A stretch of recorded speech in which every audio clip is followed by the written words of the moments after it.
দিল, পাকিস্তানকে আটকে দিল 135 রানে, অর্থাৎ ফাইনাল থেকে বাংলাদেশের দূরত্ব 136 রান।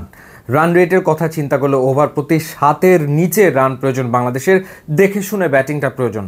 সেখানে কি হলো, শুরুতেই পারভেজ হোসেন ইমন যিনি এই ম্যাচে খেললেন, কেন খেললেন, কী কারণে খেললেন এবং কী কারণে তানজিদ তামিমকে একাদশে রাখা হলো না, সেটা একটা বিরাট প্রশ্ন। যেখানে তানজিদ তামিম এশিয়া কাপে একটা দুর্দান্ত 50 করেছেন, পারভেজ হোসেন ইমন এশিয়া কাপে কী করেছেন, কিন্তু তাকে খেলানো হলো এবং শাহিন শাহ আফ্রিদির বলে তিনি আসলে একটা বিরাট ছক্কা মারতে গিয়ে আউট হলেন। ওটা কি 6 মারার বল ছিল?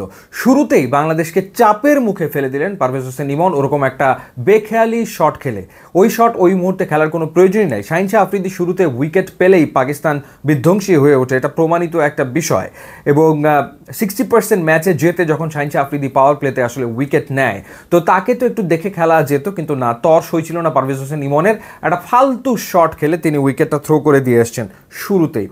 তাওহিদ হৃদয়, ওটা কি মারতে গেলেন তাওহিদ হৃদয়, মানে ওটা কি শট ছিল, সেটার কোনো ব্যাখ্যা আসলে ক্রিকেটে আছে বলে আমার কাছে আসলে মনে হয় না। সাইফ হাসান একদিকে আছে, Saif Hasan inform cricketer, back to back 2টা 50 করেছে। তাওহিদ হৃদয় সিঙ্গেল নিয়ে নিয়ে সাইফ হাসানকে খেলালেই হতো না, তাকেও আসলে নায়ক বনে যেতে হবে এবং তিনি নায়ক বন থেকে নিজের উইকেটটা থ্রো করে দিয়ে চলে এলেন। সাইফ হাসান তিনি আসলে লিডিং এজে আউট হয়ে গেছেন, কিছু করার নেই। ওই একটা উইকেট বাদ দিলে বাকি সবগুলো উইকেট বাংলাদেশের ব্যাটাররা রীতিমতো উপহার দিয়ে আসছে পাকিস্তানকে। তারা যেন চাইছিল যে ইন্ডিয়া পাকিস্তান এশিয়া কাপের ফাইনাল হোক, এমনটাই আসলে মনে হয়েছে। এরপরে শেখ মাহাদিকে ব্যাটিং অর্ডারে প্রমোট করা হয়েছে এবং সেও আসলে ছক্কা মারতে গিয়ে তিনিও আসলে আউট হয়েছে। উইকেটটা কেমন, কতটা স্লো, এই ধরনের উইকেটে এই ছোট্ট রানটা তারা করতে গেলে ঠিক কী ধরনের ব্যাটিংটা প্রয়োজন, কোথায় সিঙ্গেলগুলো আছে, কোথায় ডাবলগুলো আছে, কিভাবে করে সিঙ্গেল ডাবলগুলো নিয়ে স্ট্রাইক রোটেট করে খেলা যায়, সেই ব্যাপারে কোনো চিন্তাভাবনা নাই। সবাই গিয়ে সব বিশাল বিশাল ছক্কা মারার ধান্দায় আসলে পড়ে গেলেন। জাস্ট একটা পার্টনারশিপ দরকার ছিল, 50 থেকে 60 রানের একটা পার্টনারশিপ হয়ে গেলে ম্যাচ বাংলাদেশ এশিয়া কাপের ফাইনালে। কি দুর্দান্ত সুযোগ না? সবাই গিয়ে হিরো হতে চেয়েছেন এবং সবাই গিয়ে শুধুমাত্র 6ই মারতে চেয়েছেন। 10 ওভারের ভেতরে 5টা ছক্কা মারা হয়ে গেছে বাংলাদেশের ব্যাটারদের। এর ভেতরে অবশ্য সাইফ হাসানই মেরেছেন 2টা।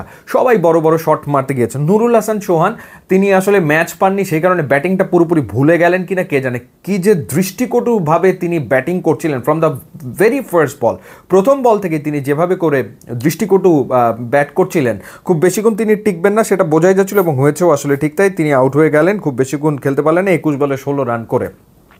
কমেন্টেটর সানি গাভাস্কার একটা কথা বলছিল যে 2টা ডট বল হওয়ার পরে 3rd বলটা ক্রুশাল হয়ে যাবে, এখনই একটা ছক্কা মারতে যাবে এবং এখনই উইকেট পড়ার চান্স। হয়েছেও ঠিক তাই, 2টা ডট বল, এরপরে একটা বড় শট খেলার চেষ্টায় একের পর এক উইকেট আসলে বাংলাদেশের ব্যাটাররা দিয়ে গেছে। জাকের আলী অনেক একই ঘটনা ঘটিয়েছেন, তিনি নাকি ফিনিশার। কি ফিনিশার কিছু বুঝে উঠতে পারলাম না। পুরো এশিয়া কাপে না কোনো ছক্কা আছে, না কিছু আছে, না কোনো বড় শট আছে, না ভালো কোনো ইনিংস আছে, কিছুই আসলে নাই। এবং যেখানে তার দলেই থাকার কথা না, দলে থাকাটাই প্রশ্নবিদ্ধ, সেখানে তাকে ব্যাক টু ব্যাক 2টা ইম্পর্টেন্ট ম্যাচে ক্যাপ্টেন্সিও আসলে দিয়ে দেওয়া হলো। সো এই